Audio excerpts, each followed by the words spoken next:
Hello and Namaskar. मैं हूं Aditya Jain and I welcome you to this video series. I have been associated with UPSC for 5 years. I have also mentored students for UPSC and state PSCs as well. So I'll make sure इस video series से आपके marks maximise हों. Here we'll cover Spectrum Publications Modern India by Rajiv Viher का latest edition. इस book को thoroughly read करने के साथ इंपॉर्टेंट सेक्शंस हाईलाइट किए जाएंगे और साथ ही यूपीएससी एंड स्टेट पीएससीज में आए हुए क्वेश्चंस भी बताए जाएंगे so that you never miss the important part. There will be 50 to 55 lectures of 30 to 35 minutes each. अगर आपने ये सीरीज़ 3 से 4 बार देख ली तो ये बुक डेफिनेटली आपके दिमाग में छप जाएगी एंड आपका रिवीजन भी आसान हो जाएगा. तो अगर आपको रिवीजन के साथ साथ वैल्यू एडिशन भी करना है तो ये सीरीज़ पूरी देखें. आपको बस अपने पास ये बुक रखना है और सुन के जो मैं बताऊं वो हाईलाइट करना है. So without any further delay let's get started. Hello aspirants, welcome to घटना सूत्र. Today we are going to start unit 4, that is reform movements. इस यूनिट में चैप्टर 8 एंड चैप्टर 9 है. सोशो रिलीजियस रिफॉर्म मूवमेंट्स के बारे में पढ़ाया गया है, राइट. तो बेसिकली क्या हुआ है ना, 1857 रिवॉल्ट के बाद जब सारा रिवॉल्ट ख़त्म हो गया तो अब एक साइड ऑफ द स्टोरी तो रिवॉल्ट है और दूसरी साइड ऑफ द स्टोरी है कि सोशो रिलीजियस जो ईवल्स थे हमारी सोसाइटी में, यानी कि सती, विडो मैरिजेस थे जैसे करके, और वुमेंस के लिए जो भी कंडीशंस थे उसके ऊपर काम करने के लिए बहुत सारे रिफॉर्मर्स आगे आ रहे थे. रेदर देन जस्ट रिवॉल्ट आगे और भी चीज़ें हुई हैं, उसी के बारे में हम इसमें पढ़ेंगे, है ना. तो जैसे आर्य समाज आया, ब्रह्मो समाज आया, बेसिकली उसके बारे में, उनके एस्टेब्लिशर्स कौन थे, ये और सब. ये चैप्टर इंपॉर्टेंट है प्रीलिम्स और मेंस दोनों के लिए. हम इसके दोनों के ही क्वेश्चन PYQ के जो आए हुए हैं वो हम देखेंगे इसमें. बेसिकली क्या है, ये चैप्टर 8 और चैप्टर 9 से बना हुआ है. तो चैप्टर 8 में जो पूरा बेसिस है कि factors giving rise to the desire of reforms, तो जो पूरा बेस है वो बताया गया है चैप्टर 8 में. और सारे रिफॉर्म मूवमेंट्स जो हैं और सारे पर्सनैलिटीज़ हैं वो चैप्टर 9 में दिए गए हैं. तो मेजॉरिटी ऑफ द PYQ जितने भी इस पूरे यूनिट से आए हैं, इस यूनिट से जो भी PYQ है वो चैप्टर 9 में मैं सारे ही बता दूंगा आपको. चैप्टर 8 में भी कुछ बताऊंगा, बट बेसिकली वो चैप्टर 9 में फिर से रिपीट होने ही वाले हैं सारे के सारे PYQ. तो आप थोड़ा इसको मेंस के पर्सपेक्टिव से ज़्यादा समझें, राइट. तो प्रीलिम्स और मेंस के लिए इंपॉर्टेंट है, इन दोनों के लिए इंपॉर्टेंट है. बस अब देखते हैं टाइप्स ऑफ क्वेश्चंस कैसे आते हैं. बेसिकली टाइप्स ऑफ क्वेश्चन आते हैं बेसिकली मूवमेंट से, जितने भी सोशल रिलीजियस रिफॉर्म मूवमेंट्स हों उसके ही अराउंड आएंगे, राइट. तो क्वेश्चंस पूछ सकता है क्रोनोलॉजी से आपसे कि क्रोनोलॉजिकली बताओ कि मूवमेंट पहले कब हुआ, बाद में कब हुआ, राइट. दूसरा पूछ सकता है टाइमलाइन से, टाइमलाइन क्या रही होगी मूवमेंट की, और बेसिकली रिफॉर्मर्स उससे एसोसिएटेड, तो वो मूवमेंट क्या था, उसके एसोसिएटेड रिफॉर्मर्स क्या थे, और टाइमलाइन पूछेंगे तो टाइमलाइन आपको याद रखनी है, क्रोनोलॉजी वाइज आपको याद रखनी है. तो इससे प्रीलिम्स के क्वेश्चन सारे बन जाएंगे. तो with this let's start our lecture.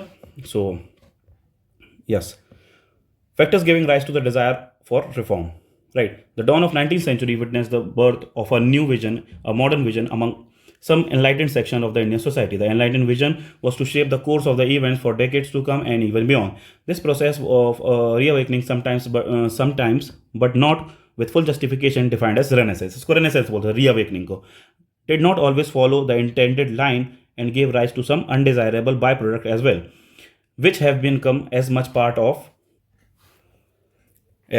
daily existence in the whole of the Indian subcontinent as have the fruits of these reform movements.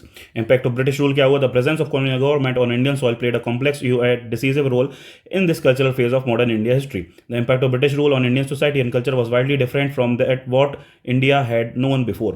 Most of the early invaders who had come to India settled within its frontiers, with either absorbed by its superior culture or interacted positively with it and had become part of the land and its people. However, the British conquest was different. It came at a time when India, in contrast to an enlightened Europe of the 18th century, affected in every aspect by science and scientific outlook, presented the picture of a stagnant civilization and a static and a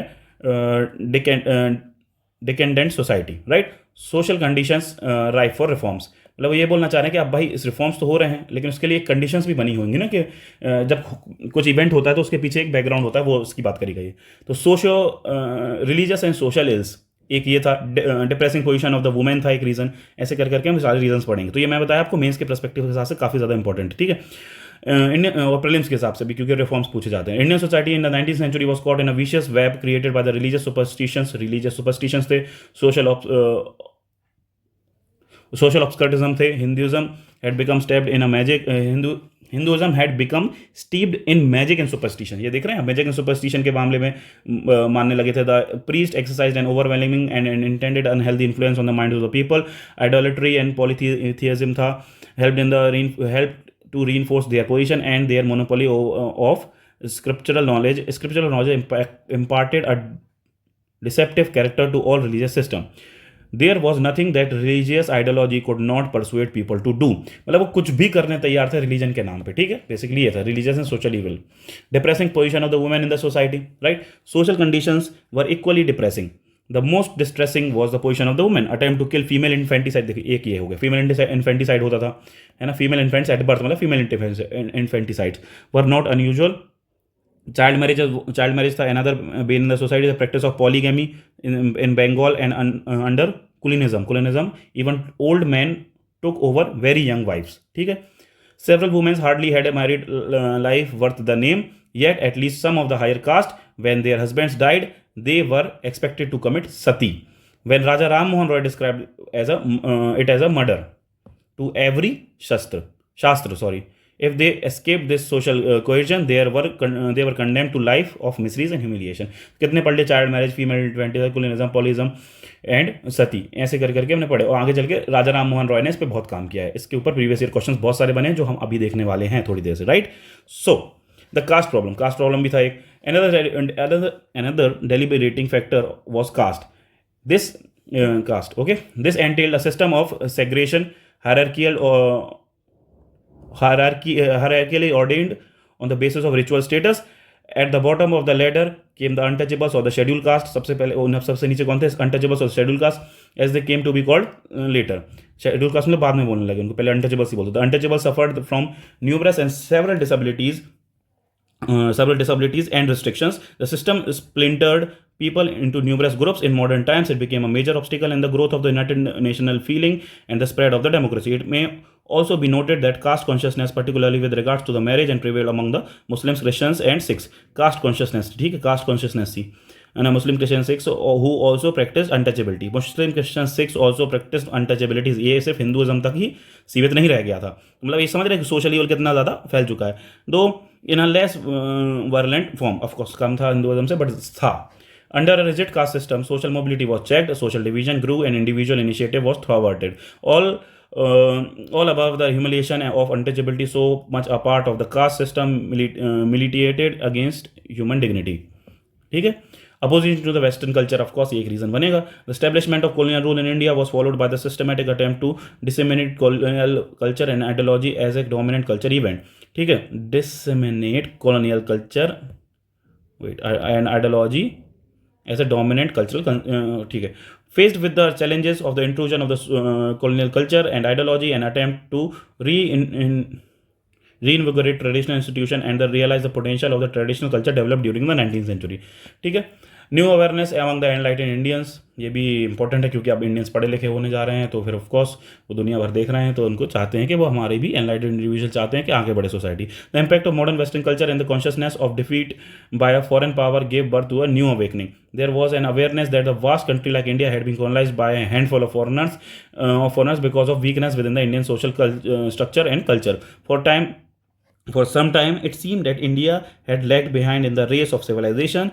This produced diverse reactions. Some English-educated Bengali youth developed a revulsion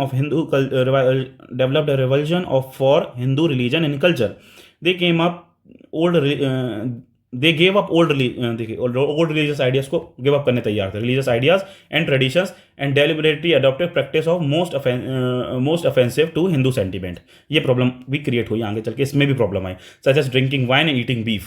अब आप समझ रहे हैं कि कई बार चीज़ें क्या होती है, रिफॉर्म के चक्कर में बहुत ज़्यादा चीज़ें ऑफेंसिव मोड में चली जाती हैं, है ना, बहुत ज़्यादा रेडिकल हो जाता है. Drinking wine and eating beef भी करने लगे, जो कि बाद में बैन था हिंदुइज्म में basically. The response Indeed was varied, but the need for reform on social religious life was a commonly shared conviction. Right? During the last decade of the 19th century, the rising tide of nationalism and democracy also found expression in the movement of the reform and democratized the social institution and religious outlook of the Indian people. ठीक है. Factors such as the growth of nationalist sentiment, emergence of new economic forces, and spread of education, impact on modern Western ideas and culture, and increased awareness of the women strengthened the resolve of the reform. ये लिखा हुआ है. ठीक है. Factors क्या क्या थे? Growth of nationalist sentiment, emergence of new economic forces, spread of education, impact of modern Western ideas and culture, and increased awareness of the world. इतने सारे ये पूरे रीजंस थे. ठीक है ना, रिफॉर्म मूवमेंट्स के स्ट्रेंथन होने के. राइट, ये रीज़न है पूरे एक लाइन में लिखे हुए हैं. ठीक है, रीजंस जितने भी थे एक लाइन में लिखे हुए हैं. Right. The socio cultural regeneration of India of 19th century was occasioned by the colonial presence but not created by it. अब ये याद रखेंगे ये लाइन का मतलब क्या हो रहा है, वो ये बोल रहा है कि 19th सेंचुरी का जो रिफॉर्म मूवमेंट हुआ ब्रिटिशर्स के प्रेजेंस में तो हुआ, लेकिन पूरा सिर्फ उनकी वजह से नहीं था, हमारे खुद के सोशल लीवल्स इतने ज़्यादा थे कि उसको ये रिफॉर्म मूवमेंट्स की ज़रूरत थी, राइट। अब देखेंगे social and ideological basis of reforms, ठीक है। अब कौन कौन सा बेसिस बने, basically social and ideological basis क्या क्या थे। मिडिल क्लास बेस था एक, तो मिडिल क्लास बेस के बारे में RAS में 1996 में पूछा गया है, एक क्वेश्चन पूछा गया है कि भाई ये मेन रीजन कौन कौन थे, तो उसमें एक था कि मिडिल क्लास कौन कौन पार्टिसिपेट किया था, मिडिल और कौन कौन पार्टिसिपेट नहीं किया था। बेसिकली मिडिल क्लास पार्टिसिपेट बहुत अच्छे से करे थे, ठीक, मिडिल क्लास का बेस बना था। तो सोशल बेस ऑफ द ये प्रीवियस ईयर क्वेश्चन है, तो आप याद रखेंगे, राइट।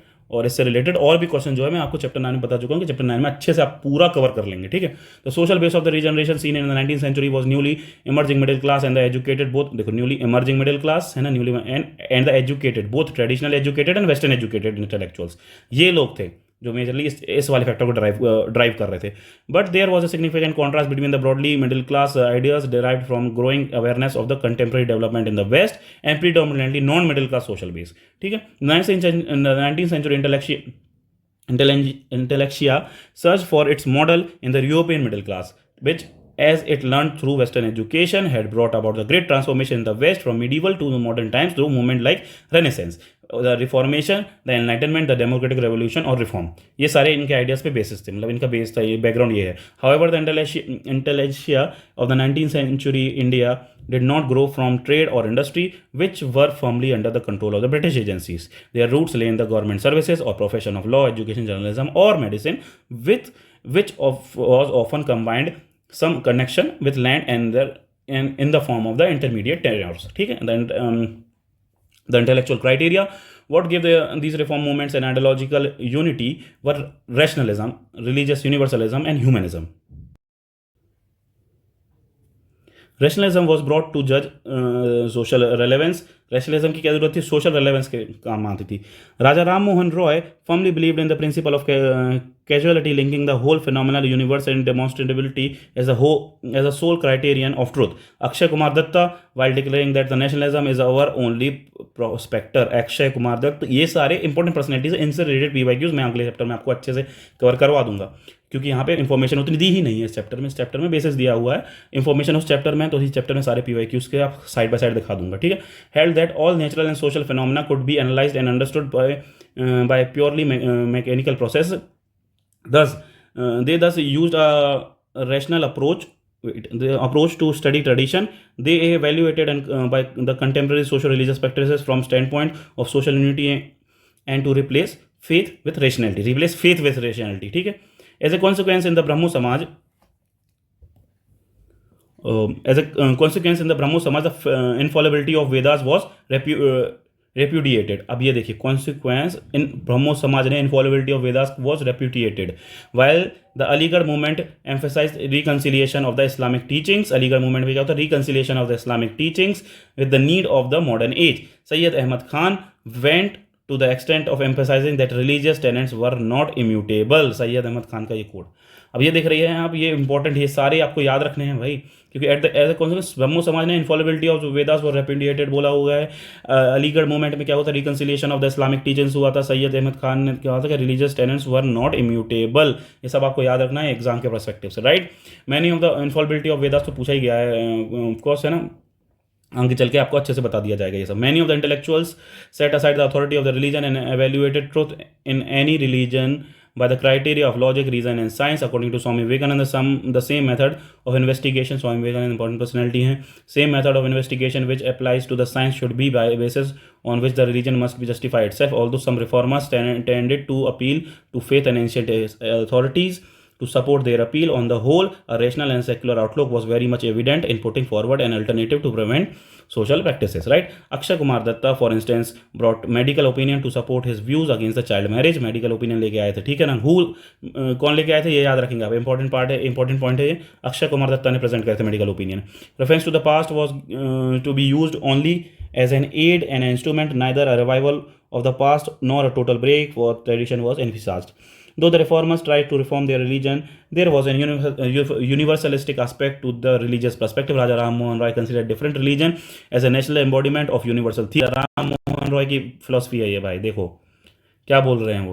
राजा राम मोहन रॉय ने बोला कि different religions as national embodiment of universal theism. ठीक है, ये आप याद रखेंगे। He defended the basis, okay अभी पूछ लेगा आपसे कि भाई ये स्टेटमेंट किसके तो आ रहा है या फिर ये बिलीफ किसका है। He defended the basis and universal principles of all religions such as the monotheism of the Vedas and unitarianism of Christianity. Monotheism of Vedas and unitarianism of Christianity किसने सपोर्ट किया था भाई? राजा राम मोहन रॉय ने। ठीक है, while attacking the polytheism of Hindu and trinitarianism of Christianity. ठीक है, ये अच्छे से याद रखना है, ये राजा राम मोहन रॉय ने बोला है। क्या बोला है फिर से बता दे रहा हूँ, monotheism of Vedas and unitarianism of Christianity को ये सपोर्ट कर रहे हैं। ठीक है ना, ही डिफेंड किए थे, मतलब बेसिकली कि हाँ ठीक है ये सही। Attacking the polytheism of Hindu and trinitarianism of Christianity.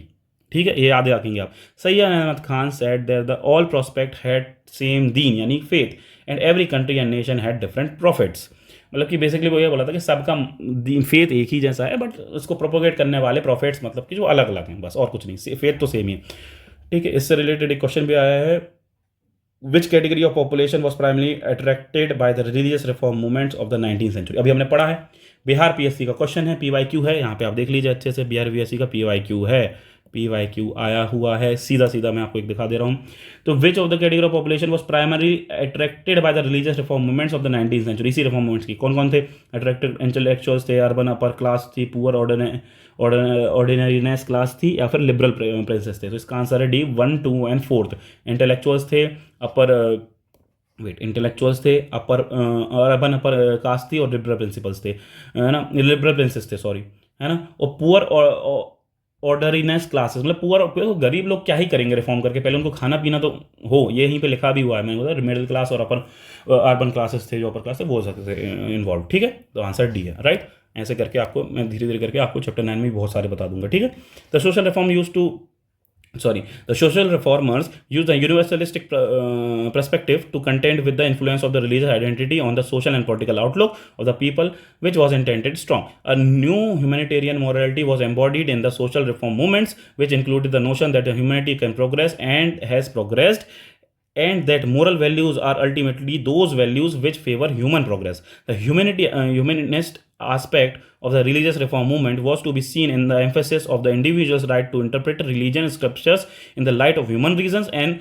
human welfare, and in general attack on priestly domination in the religious practices. मतलब humanistic aspect क्या होना चाहिए? रिलीजन को एक ह्यूमन पर्सपेक्टिव से देखो, rather than just priest के इंटरप्रिटेशन से। ठीक है, religious reformation was an important but not exclusive concern of these movements. Right? Attention was focused on worldly existence and not on an issue of salvation or other worldliness, because of the strong religious element in the social practice and the fact that religion was the dominant ideology of the time. It was not possible to undertake any social action without coming to grips with it. Okay, these movements took into their ambit the entire cultural existence, the way of life, the evolution of an alternative cultural ideology system, and regeneration of the traditional institutions were two concerns of these movements.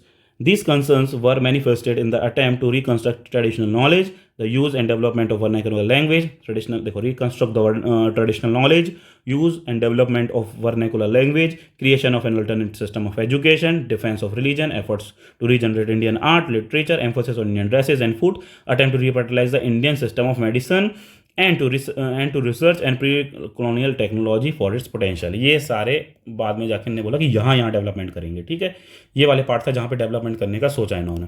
ठीक है, okay, two streams आए। The reform movements could be broadly classified into two category, the reformist movement like Brahmo Samaj, the Prarthana Samaj, the Aligarh movement, and the revivalistic movements like Arya Samaj movements and Deoband movement. एक क्या था, एक समझिए आप थे, एक रिफॉर्मिस्टिक सुधार करना है, और एक रिवाइवलिस्टिक मतलब कि वो जो पुरानी अच्छी चीज़ें थी उनको रिवाइवल करना है उनका। ठीक है, the reformist as well as the revivalistic movement depended on varying degree and on the appeal of the lost purity of the religion they sought to reform. The only difference between the reform movements and the other lay in the degree in which they relied on tradition or on reason and conscience. Direction of social reforms क्या था? Humanistic ideas of social equality and equal worth of individual which inspired the newly educated middle class influenced the field of social reforms in major ways. The social reform movements were linked to the were linked to the religious reform primarily because nearly all social ills are like untouchability and gender-based equity derived legitimacy from religion in one way or the other. Basically social reform जो है वो religious reform से linked है, ये बोलना चाह रहे हैं. Okay.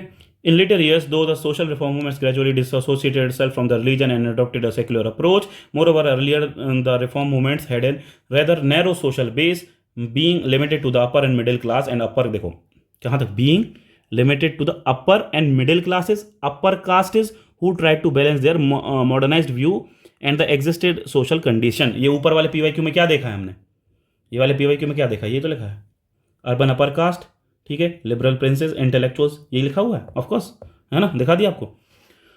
But later on the social reform movements penetrated the lower strata of the society to revolutionize the reconstruct the later on आगे चल के, ठीक है, and reconstruct the social sphere. उसमें 19th century बोला है, बोला later on, ठीक है, ये याद रखेंगे आप, अच्छे से क्वेश्चन पढ़ना है. In the beginning of the organization such as the Social Conference Servants of the Indian Society and the Christian missionaries were instrumental in the social reforms along with many enlightened individuals like Jyotiba Phule, Gopal Hari Deshmukh, K.T. Telang, B.M. Malabari, D.K. Karve, Shri Narayan Guru, E.V. Ramaswamy Naikar and B.R. Ambedkar.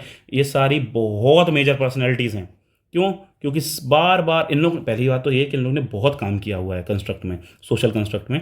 दूसरी बात ये है कि हमारे exam perspective से ये बहुत major part बनाएंगी क्योंकि बार बार इनके ऊपर वो पूछा गया है. ये सोसाइटीज़, पहली बात तो रिफॉर्मिस्ट सोसाइटी और रिफॉर्मर्स के बारे में, जैसा कि मैंने बताया, सारा पूरा PYQ कवर्ड है, don't you worry.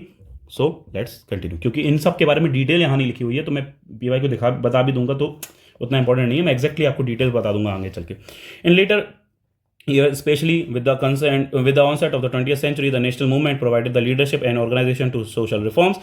To reach the masses, the reformers used to use the Indian languages to propagate their views. Indian language का use होता था to propagate their views.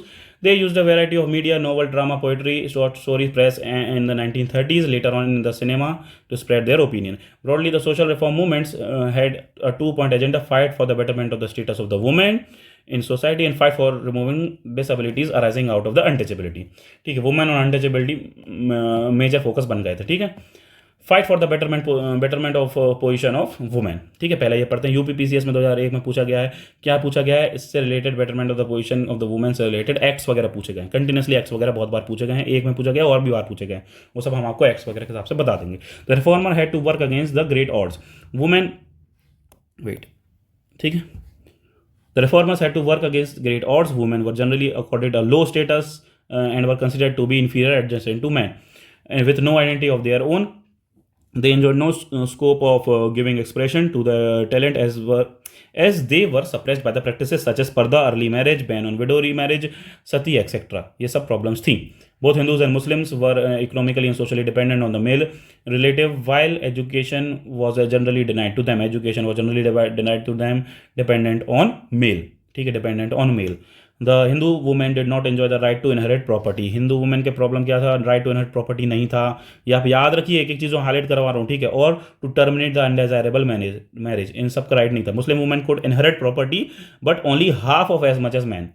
Muslim women could inherit property but only as much as inherited by the men. While in matter of the divorce, there was no equality between men and women. No equality between men and women in matter of divorce. Polygamy was prevalent among Hindus as well as among the Muslims. ये दोनों में ही थी. Prelims के हिसाब से बहुत important fact हैं, ये सारे फैक्ट आप याद रख लीजिए. ठीक है, ये फैक्ट, ये वाला पार्ट बहुत इंपॉर्टेंट है. ठीक है, पूरा हाईलाइट करवाया है, अच्छे से हाईलाइट करिए. Their glorification as wives and mothers was only way in which the society recognized their contribution of the woman as a member of the society. The improvement of the status of the woman in the society was considered to be vital and social reformers worked towards this since a radical change in the domestic sphere where initially socialization of the individual take place and where a crucial role is played by the woman was the need of the hour, right?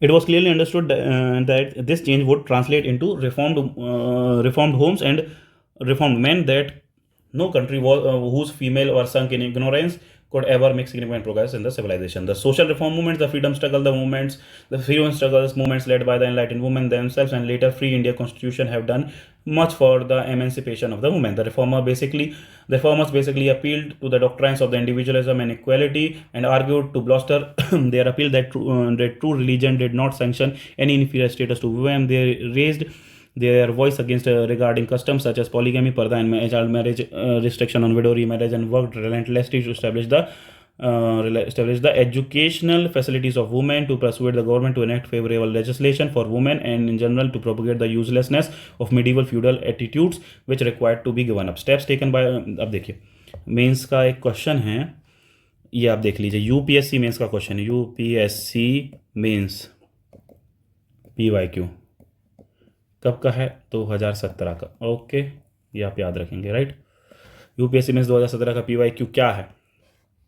The women's question arose in modern India as a part of 19th century social reform movements. ये statement है, ठीक है। 19th century में modern India में women का question race किया जा रहा था सोशल रिफॉर्म के पर्सपेक्टिव में। What were the major issues and debate concerning the women in that period? What were the major issues and debates concerning the women? अब ये कितना इजी क्वेश्चन है, आप बताइए। अभी हमने पढ़ा, हर जगह लिखा हुआ है, पॉलीगैमी, पर्दा, child marriage, restriction of window marriage, ठीक है, प्रॉपर्टी शेयरिंग वगैरह, डॉक्ट्रिन वगैरह थी जो सारी इंडिविजुअल प्रैक्टिसेस की, और इतनी सारे ये सारे 5-7 पॉइंट नहीं बना सकते आप इस पर। कितना इजी है ये, मेंस का क्वेश्चन है, यूपीएससी का PYQ है 2017 का, साफ इसी चैप्टर से आया हुआ है। तो इंपॉर्टेंट बन गया चैप्टर के नहीं, राइट। तो आप अच्छे से पढ़िए, जो हाईलाइट करवा रहा हूँ वो करिए। यहाँ पे देखिए ये लिखा हुआ है, एजुकेशन वो generally denied to them, education का प्रॉब्लम था, राइट टू इनहेरिट प्रॉपर्टी नहीं थी, ठीक है, पॉलीगैमी थी, और वो 5-6 जो नीचे बताए, ठीक है, समझ गए आप कितना इजी है। और फिर उसके बाद लास्ट में अगर आपको एंड करना है तो ज्योतिबा फूले, गोपाल हरि देशमुख, KT तेलंग, BM मालाबारी, इन सब लोगों ने काम किया, राइट। बहुत ईजी क्वेश्चन है, इसी चैप्टर से आया हुआ है डायरेक्ट, समझ गए आप। Now moving forward, steps taken to ameliorate women's position because of the Because of the indefatigable efforts of the reformers, a number of administrative measures were adopted by the government to improve the condition of the women. Abolition of sati was major front in the women upliftment. Influenced by the frontal attack launched by the enlightened Indian reformers led by who? None other than Raja Ram Mohan Roy. The government under Governor General William Bentinck declared the practice of sati as illegal and punishable crime in the court as culpable homicide. The regulation of 1829 ये वाला बंगाल को was applicable in the first instance to Bengal presidency, पहले बंगाल में था alone, but was extended slightly in a slightly modified form in Madras Bombay presidencies in 1830. समझे क्या लिखा हुआ है, समझिए। राजा राम मोहन रॉय ने पहले गवर्नर जनरल विलियम बेंटिक के साथ, मतलब उनने रिफॉर्मर्स थे Raja Ram Mohan Roy, governor general William Bentinck के टाइम पे सती को इलीगल कर दिया गया था। पहले से बंगाल में था, फिर आगे चल के सब में बहुत सारी मद्रास और बॉम्बे प्रेसिडेंसी में भी आगे बढ़ा दिया गया था। पनिशेबल ऑफेंस था, कैसा था, कल्पेबल होमोसाइड जैसा देखते थे क्रिमिनल कोर्ट में।